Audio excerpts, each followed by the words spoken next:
જય માતાજી મિત્રો, કેમ છો બધા? તો આજે આપણે એક સાથે બે જ્યોતિર્લિંગની યાત્રા કરવાની છે, એ પણ એકદમ બજેટમાં, જેમાં ઉજ્જૈનનું મહાકાલેશ્વર જ્યોતિર્લિંગ અને ઇન્દોરના ખંડવામાં આવેલું ઓમકારેશ્વર જ્યોતિર્લિંગ, આ બંને જ જગ્યાએ આપણે દર્શન કરવા માટે જવાનું છે. તો આજે હું તમને જણાવીશ કે બંને જ્યોતિર્લિંગના દર્શન કરવા માટે કેવી રીતે જવું, રહેવા જમવાની સગવડ શું છે, કયા કયા સ્થળે ફરવા જવાનું છે અને ટોટલ ખર્ચો કેટલો થશે તેની સંપૂર્ણ માહિતી હું તમને આ વિડીયોમાં આપીશ. હવે મિત્રો, સૌથી પહેલાં આપણે જવાનું છે ઉજ્જૈન. તો ઉજ્જૈન જવા માટે આપણી પાસે બેસ્ટ ઓપ્શન છે ટ્રેન. હવે ઉજ્જૈન માટે ગુજરાતથી દરરોજ ટ્રેન ચાલે છે.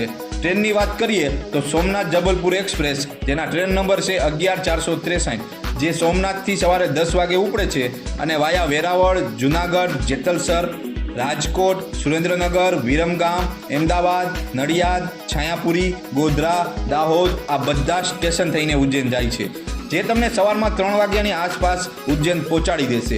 ઉજ્જૈન પહોંચી ગયા પછી આપણે ત્યાં એક દિવસ માટે રૂમ બુક કરવાનો છે. હોટલ અને ધર્મશાળા બંને મળી જશે. તો એ પણ એકદમ બજેટમાં આપણે હોટલ અને ધર્મશાળા મળી જશે. હવે ભાડાની વાત કરીએ તો 300થી 800 રૂપિયા સુધીમાં તમને ત્યાં સારો એવો રૂમ મળી જશે. ત્યાર પછી સવારમાં આપણે ત્યાંથી જવાનું છે મહાકાલ મંદિરમાં દર્શન કરવા માટે. તો ત્યાં તમારે 3થી 4 કલાક જેવો સમય લાગી જશે, કેમ કે દર્શન કર્યા બાદ તમે મહાકાલ કોરિડોરમાં ફરવા જશો એટલે એટલો સમય તો લાગી જ જવાનો છે. ત્યાર પછી આપણે એક ઓટો અથવા ટેક્સી બુક કરવાની છે અને ઓટોમાં આપણે જવાનું છે કાલભૈરવ મંદિર, ગઢકાલિકા મંદિર, સાંદીપની આશ્રમ, મંગલનાથ મંદિર, ભરતરી ગુફા, આ બધી જ જગ્યાએ દર્શન કરવા માટે તમારે 4 કલાક જેવો સમય લાગી જશે. ઓટો રિક્ષાવાળો 300થી 400 રૂપિયા લેશે અને તમને ફરી પાછો મહાકાલ મંદિર પાસે છોડી દેશે.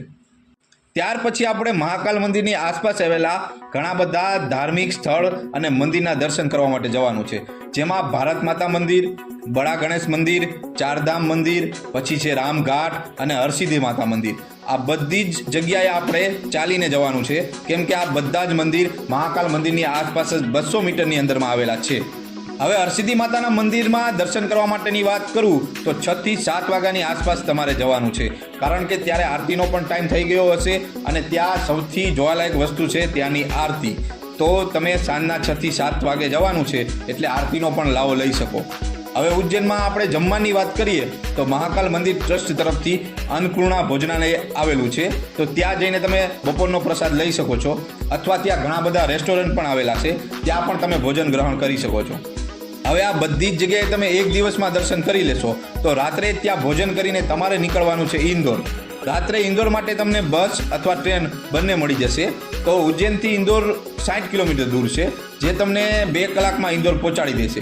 તો તમે રેલવે સ્ટેશનની નજીક જ હોટલ તમારી બુક કરી લ્યો. હોટલના રેટની વાત કરું તો 400થી 800 રૂપિયાની આસપાસ તમને હોટલ મળી જશે. ત્યાર પછી ત્યાંથી સવારે તમારે નીકળવાનું છે ઓમકારેશ્વર જ્યોતિર્લિંગ માટે. તો તમે ઇન્દોરના રેલવે સ્ટેશનની નજીક જ એક બસ સ્ટેશન આવેલું છે, ત્યાંથી તમને બસ મળી જશે ઓમકારેશ્વર માટેની. ભાડાની વાત કરું તો આવક જાવક 800 રૂપિયા ભાડું થશે. ઇન્દોરથી ઓમકારેશ્વર 85 કિલોમીટર દૂર છે, એટલે પહોંચતા તમને 3થી 4 કલાક જેવો સમય લાગી જશે.